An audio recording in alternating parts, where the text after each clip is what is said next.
Sports flowing in their veins. Mackie and Judd on SKOR North and SKORNorth.com. The McVays, the Shanahans of the world, the Kevin O'Connells who believe in their system and believe they're going to be able to coach you to things, to read things that other coaches aren't, and they're going to make you better. They like Kirk Cousins. They do.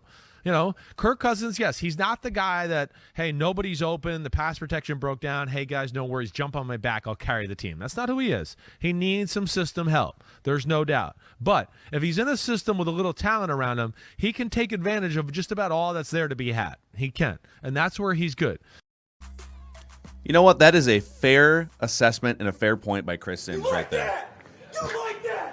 Chris Sims, who I'd be curious to hear his current opinion on Kellen Mond, because he was the highest of everyone on Kellen Mond, and like Kellen Mond's been in witness protection for the last 10 months or so.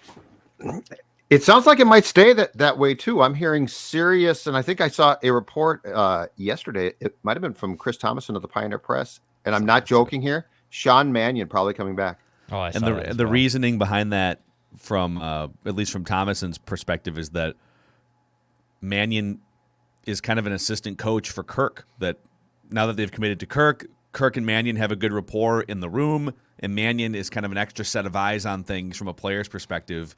So it's just another thing to fortify Kirk, and I think that's been the beef with a lot of people as well. If you're gonna have Kirk in his 30s, like at least have someone behind him that can be groomed and take over. But they've kind of went the other direction, which is have like a coworker in the room that he can get along with. So I'm just excited that today is the day, 3 p.m. Central, free agency officially starts, and names like Mannion might be on contracts. Yeah.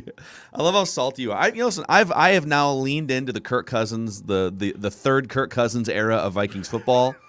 I have come to terms with it, and I am making peace with Cousins Crusaders on Twitter. I feel like you're just digging your heels in even further. Yeah. This is going to be difficult for you if you're not open-minded. I'm not changing one bit. And what Chris Sims said is, I think you can believe two things. And we're going to get into some of the comments Kirk made on his media tour yesterday. Tour in air quotes. This is Mackie and Judd, Daily Minnesota Sports Entertainment, speculation, therapy, whatever you guys need from us. I think two things can be true. And Chris Sims laid them both out. He has limitations. He has a glass ceiling on him. And there are just certain things that if the play breaks down or if the game gets really improvisational, it's really hard for him. That's true. And guys like Kevin O'Connell, Sean McVay, that whole Shanahan coaching tree, look at Cousins as kind of a perfect cog for their system.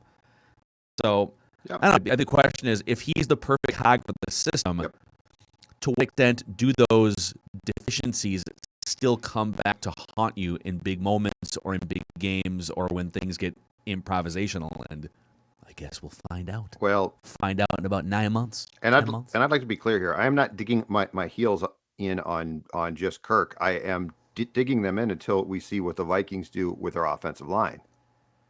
If this thing is not substantially improved, basically in the next couple of days, and they're like, well, we think this, we think that. Like at some point in time, common sense has to win here, right? And if you're going to bring back Kirk, the guard, and in my opinion, the guard and center spots have to be fortified in a way where you say, oh, I get this now. So I'm not digging. This has nothing to do with Kirk as the person, or even with Kirk as the intangibles that I don't like that I talk about. This has to do with his ability to play, and his ability to play so far during the 2 days of legal tampering has not been enhanced. Yeah.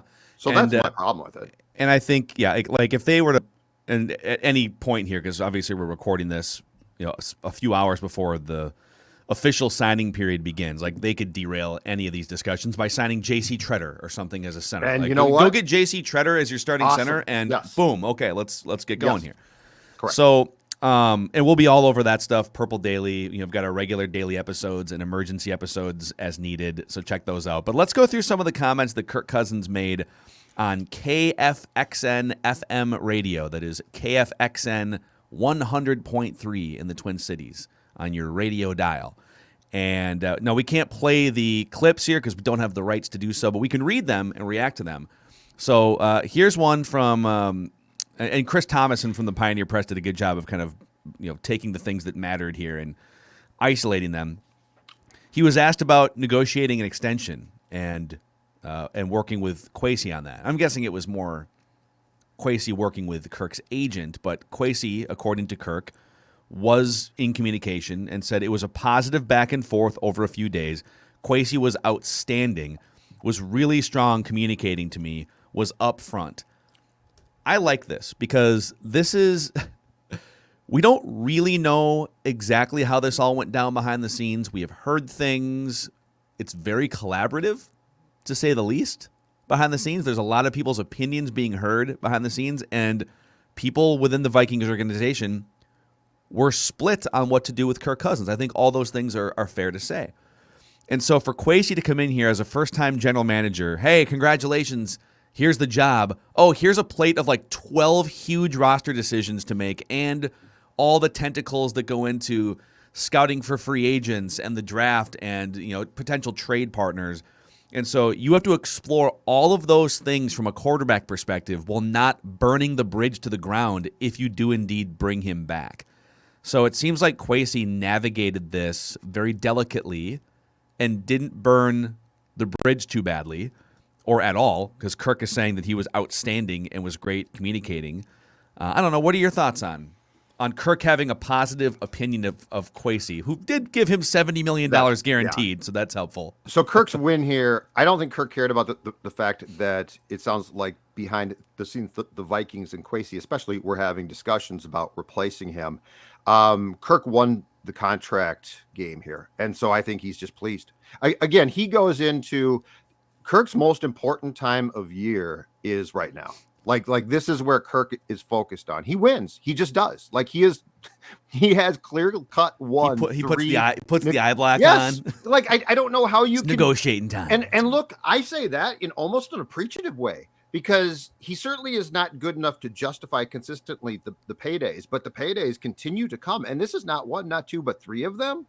And so I honestly don't think Kirk cares what went on behind the scenes because Kirk and his representative Mike McCartney won, and they've won three times now.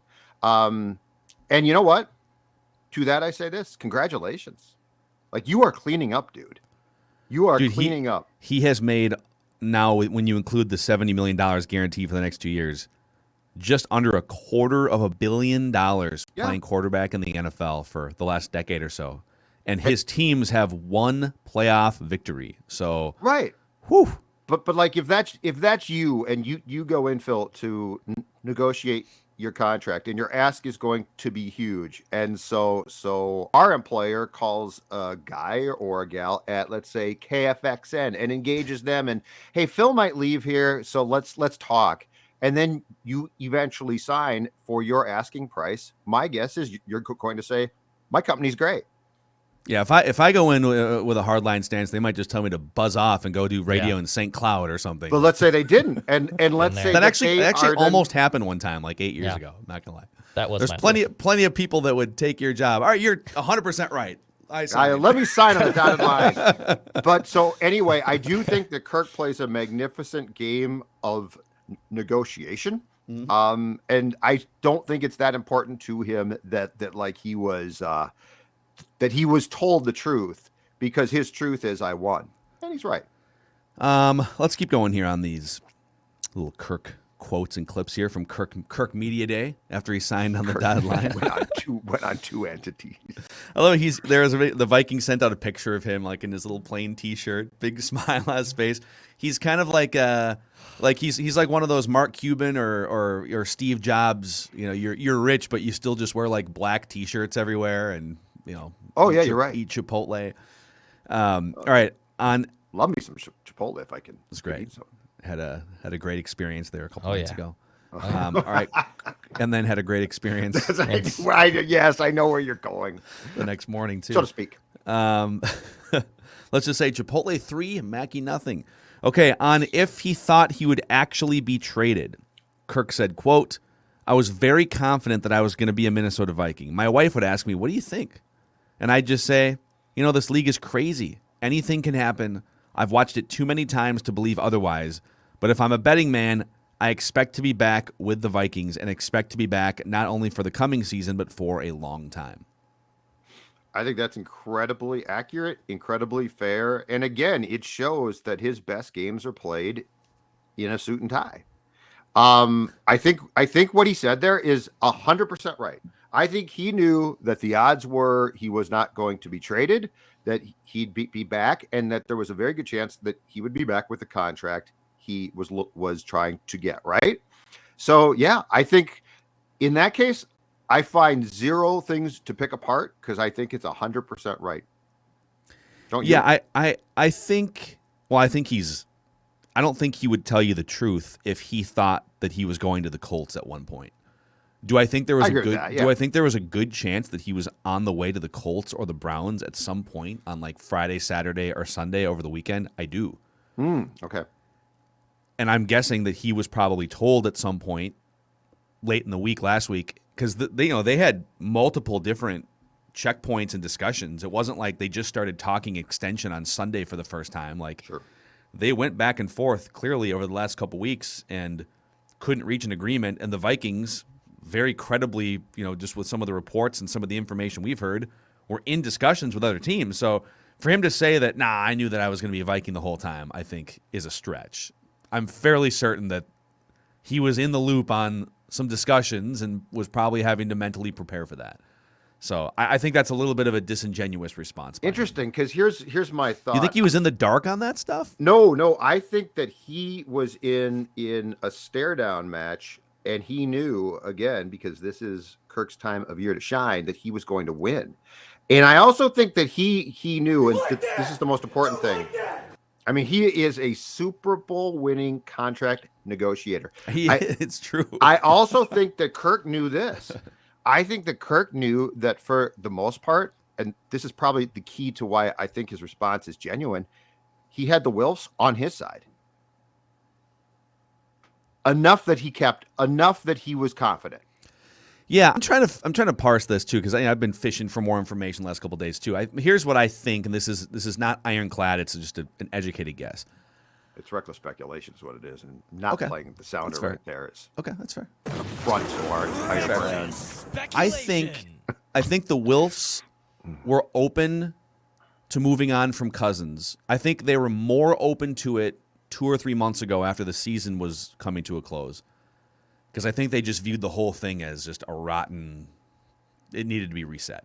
Mm-hmm. And then I think as they got into some of the discussions with coaching candidates specifically, and like guys like Kevin O'Connell coming in and saying, oh man, I worked with him. I can definitely make this happen. Like I think they started to come around a little bit more. And then I think the conversations turned toward, listen, if you're going to move on from him, you better have a suitable replacement ready to rock. Like somebody that you can't just move on from him and not have a plan B that's equal or better, or someone that you love in the draft. And I think the options to replace him were much more blank canvas and sort of like 2023 and beyond. So again, that's my educated speculation, is that they were open to moving him, but that there wasn't. And then there was some Deshaun Watson stuff that came in toward the end of this last weekend. Right. But if you were to really engage, so Deshaun Watson would be a clear upgrade.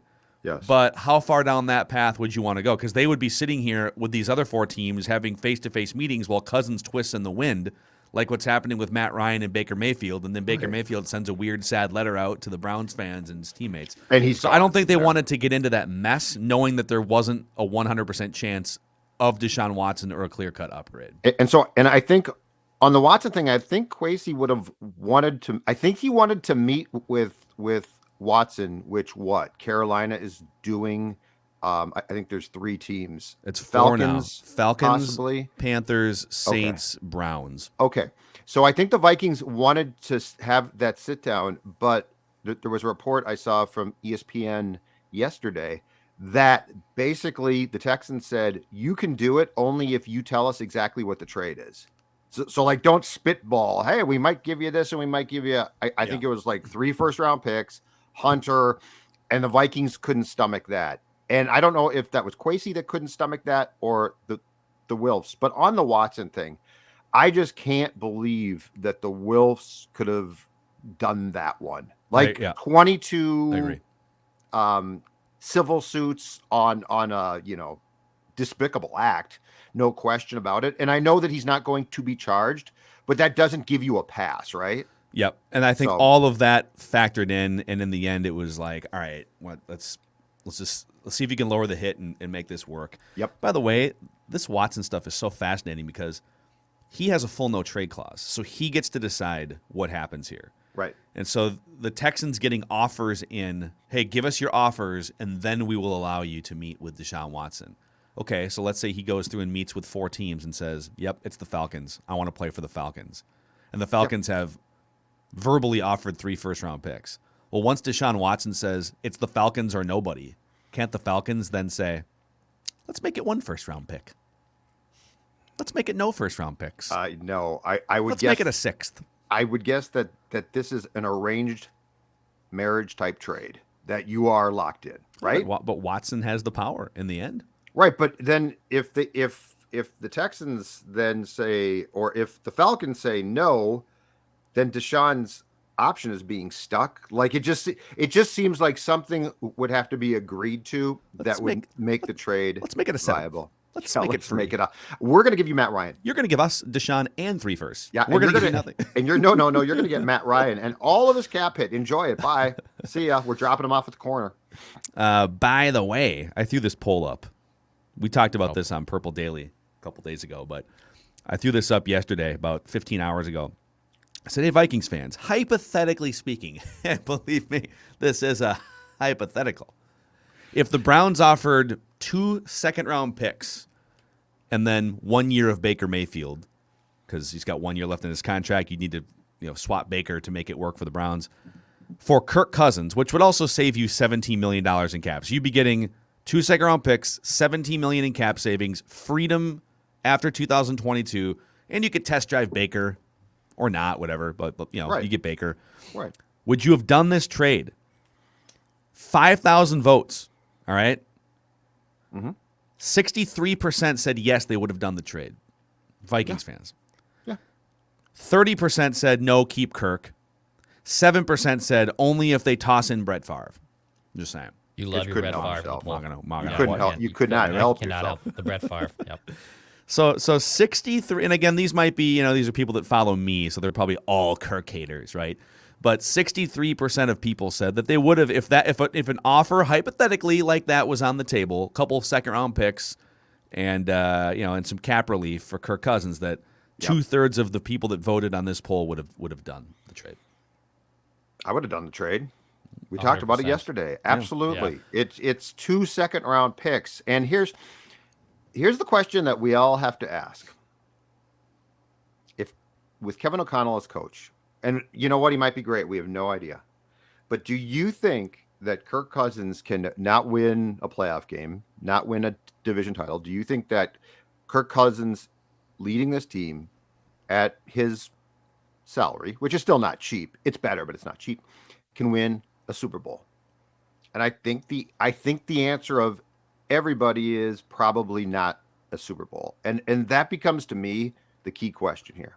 Yeah, and it's hard because it's like, I know that sometimes, sitting on these microphones every day, we probably lean more toward black and white. We have strong opinions on things, and so we tend to, speak in absolutes more than reality. Is there a greater than 0% chance that Kwesi and Kevin O'Connell can build a Super Bowl team around the 12th to 14th best quarterback taking up a pretty significant chunk of the cap? It's going to be really hard.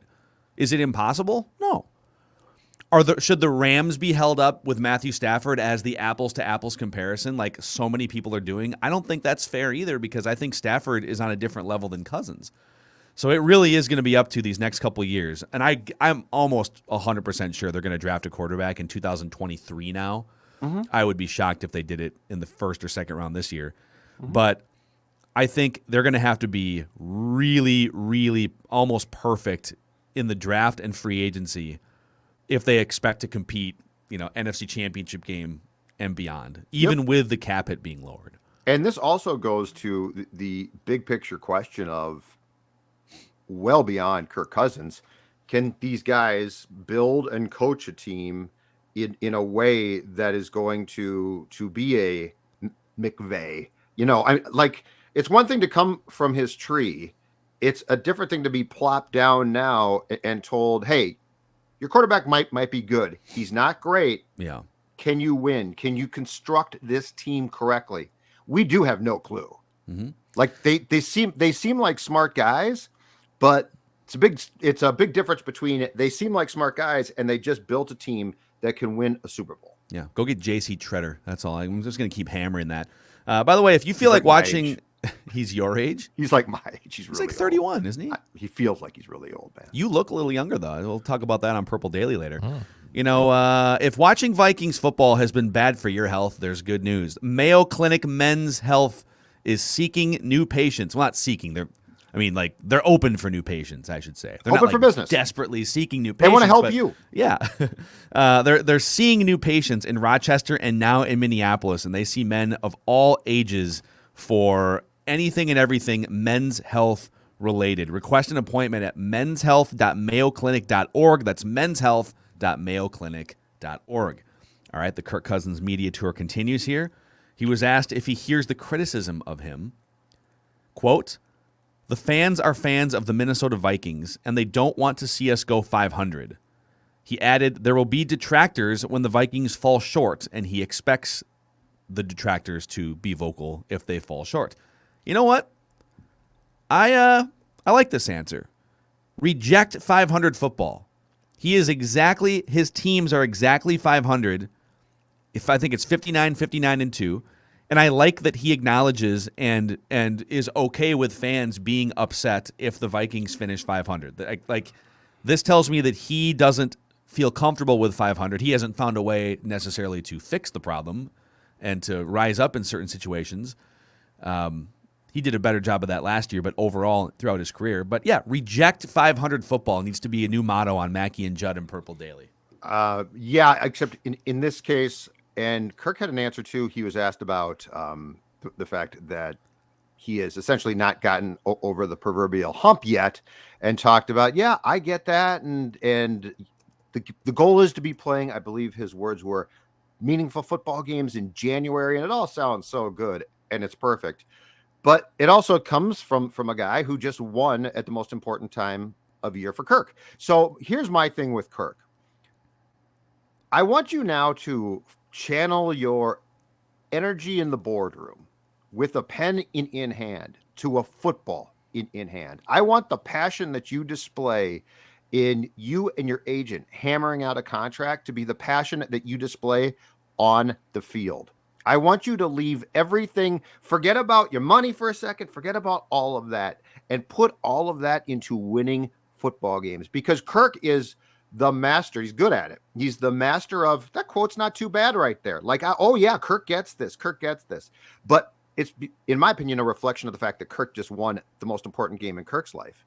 So what I want Kirk to do now is put the contract away, forget about the money, which he can't do, but I'd like him to do that, and channel that all into playing winning football.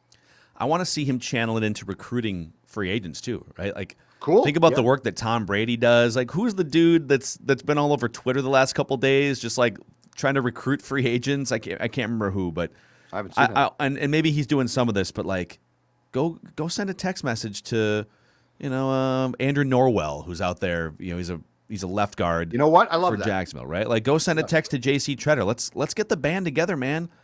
You want to be the face of this franchise, and you want to be one of the highest paid players in the NFL. Then let's recruit, man. Let's get some people in the door and get people excited to play for the Vikings. And I love that, because that comes back to the currently, I think on this show at least, our feeling about Kirk is he's the I just work here guy, right? Yes. Be the I own this place guy. 100%. Be the this is my team, damn it, and I need. And guess what? The kingdom of Kirk.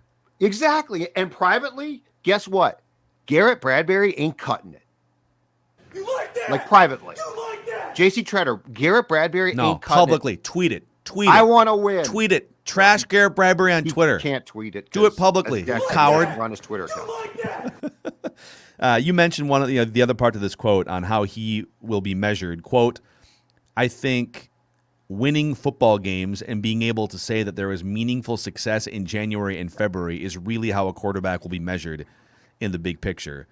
I can't tell if he's just saying that because that's what fans want to hear, or if he genuinely wants to be measured and wants the pressure of being measured in January and February. Because if he truly believes that his success should be measured in January and February, and if he believes in QB wins, as he's alluding to here, then his career has been an abject failure by that measurement, right? If I'm going to read his quote again. I think winning football games and being able to say that there was meaningful success in January and February is really how a quarterback will be measured in the big picture. So he is saying that I have made $250 million to fail, if I'm translating this the way that he's saying it. Yes. Right now, he is Mr. March. Okay. That's what What he's about right now. Kirktober? So what's Well, bigger than Kirktober's Kirktober or a- Mr. March? Well, but no, but I mean, his He's like Shawn championships Michaels. are He has like March. 5 nicknames. He's Mr. WrestleMania. He's, March the right Heartbreak now. Kid. You know what? Which one is it? He's Mr. March right now. Kirktober is like a beer that is released each fall, right? It's the because it's like, but Mr. March is when he excels. That's when he's winning. That's when his championships. That's where his championships have come so far. Correct. And then we're going to get to write that down predictions here shortly. But the last thing here from Kirk's media tour from KFXN Radio in the Twin Cities, asked if he had an icy relationship with Mike Zimmer or not. He sort of sidestepped the question and spoke only of moving forward with Kevin O'Connell. He did say he expects to have a, quote, great relationship with Kevin O'Connell. And I do believe that. That is unquestionable that his relationship with KOC will be light years ahead of where it was with Mike Zimmer. So this question was not a common type question. It was a great question. And Kirk Cousins, he completely just didn't say Mike's name, I don't think. I listened. It was hilarious. He's just like, Kevin and I are going to have a great relationship. Yeah, Dude. no doubt. By the way, I don't expect him to thank Mike or anything because Mike didn't give a rat's ass about Kirk, and Kirk didn't, neither one of them was really in it to make it work with each other. But to not even give the obligatory, even Rick Spielman, who apparently was on non-speaking terms with Mike for months in his media tour, has gone out of his way to praise Mike and the work that Mike did. If they haven't spoken in 6 months to each other, and Rick's out there, and Kirk in a softball question interview with the flagship won't even say his name or acknowledge anything that they did together. Again, I'm not ripping him for that. It's just really telling. But we didn't get the old what's in the past is in the past. We didn't even get that just type of surface response. Yeah. We got nothing. He just skipped right to KOC. Well, the other thing too, when you think about the whole vaccination deal, and Kirk talking about sitting behind a plexiglass desk or whatever. I mean, Mike was really, really forward and public with wanting his players to be vaccinated, but then he went the extra step or two, and I can't remember the exact way he characterized it, but he took some shots at people's personal beliefs that are way out there or whatever. And yes. So again, correct. Mike has opinions, and a lot of people agreed with Mike's stance, and I'm not here to reopen that debate, but if you're sitting in Kirk Cousins' shoes, whether he's right or wrong about this and his beliefs, the head coach sort of attacked his beliefs publicly at a podium to fans and media. So I can see how they swallowed it enough to have 45-minute meetings with each other every Thursday. But I can see how those guys are probably not going to be drinking a glass of red wine together anytime soon. I will say this. From the rumblings I've heard, if Mike does eventually come out and talk about this, hold on to your hats. It's going to be very interesting. Mike's been seething for about 2 months. Yes. I heard that Mike is right now kept his thoughts to his text threads. But if he comes out and talks about this, we are going to, and I'm not even saying that he's going to be right, and you certainly don't have to agree with Mike. Yeah. But get your popcorn ready. Do you think he will cut open a vein publicly at some point? or do you think he'll keep it team? don't- He's 65 and he's made enough money. Like he doesn't. Yeah, he doesn't need Bridges anymore. I would say it's 60-40 against. Okay, that's pretty. Because he So hasn't there's a done it yet. 40% chance he He's might an old, nuke. crusty man, so he might do it. He also can't help himself. Right.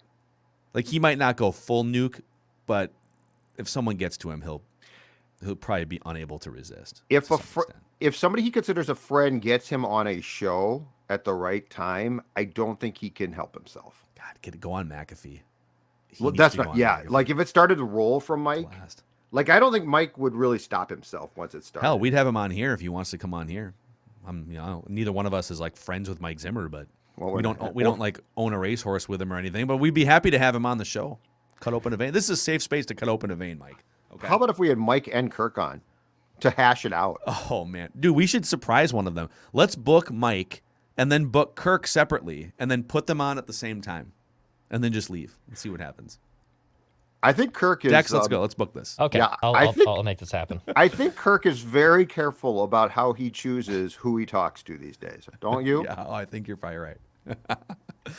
Amazing. All right, we should get to some Write That Down. When are you guys going to admit that you were wrong? Every Wednesday, and coming up next, I'm Mackie and Judd.